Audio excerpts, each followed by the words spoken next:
кърджалийското село Скалище времето не тече, то тежи. Там, сред скалите на Шейтанка Я, дяволския камък, археолозите разровиха една тайна, която местните пазеха векове наред. История за сватба, която не е завършила с песен, а с писък. Така сянката, нали, луната свети и почна сватба. Це една сватба, турска сватба. Преди как беше, с тъпани, с... Това се случва извън селото. Да, ето Шейтанка Ялта.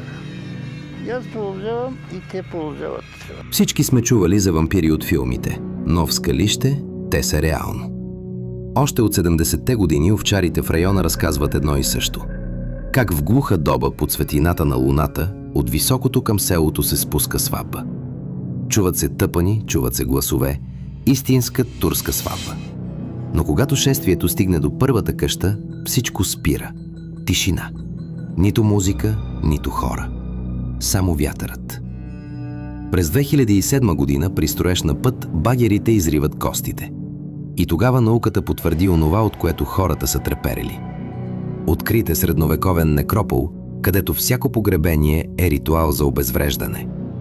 Това не са били обикновени мъртъвци, това са били неживи. Представете си скелет с отсечени стъпала, за да не може да ходи сред живите. Друг с огромен железен гвоздей, забит в слабините, за да бъде прикован към пръста. И онази най-зловеща находка – вампирската сватба. Момиче и момче, положени един върху друг. Ръцете и краката им вързани. Върху гърдите им огромни камъни с следи от въглени. Гробове, затвори. Местните вярват, че това са духовете на Сирма войвода и нейния байрактар. Легендата разказва, че в края на 14 век, точно по време на сватбата им, османска орда ги изненадва и избива всички. От тогава сватбарите не могат да намерят покой. Те са заклещени между световете.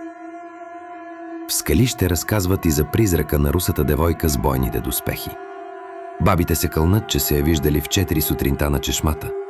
Момиче с дълги коси, на бял кон, с меч в ръка, от който още капе кръв. Тя напоява коня си и се връща обратно в осквернения си гроб. Старите хора казват нещо, което трябва да ни накара да се замислим. Преди са виждали духове, самовили и демони на всяка крачка. Днес те са изчезнали. Знаете ли защо? Защото днес хората са станали по-лоши от тях. Както казва един от местните, днес всички хора са дяволи. Затова за нас, истинските демони, вече няма хляб. Сватбата в Скалище продължава да се чува в тихите нощи. Но може би най-страшното не са призраците с камъни в гърдите, а светът, в който сме останали без тях.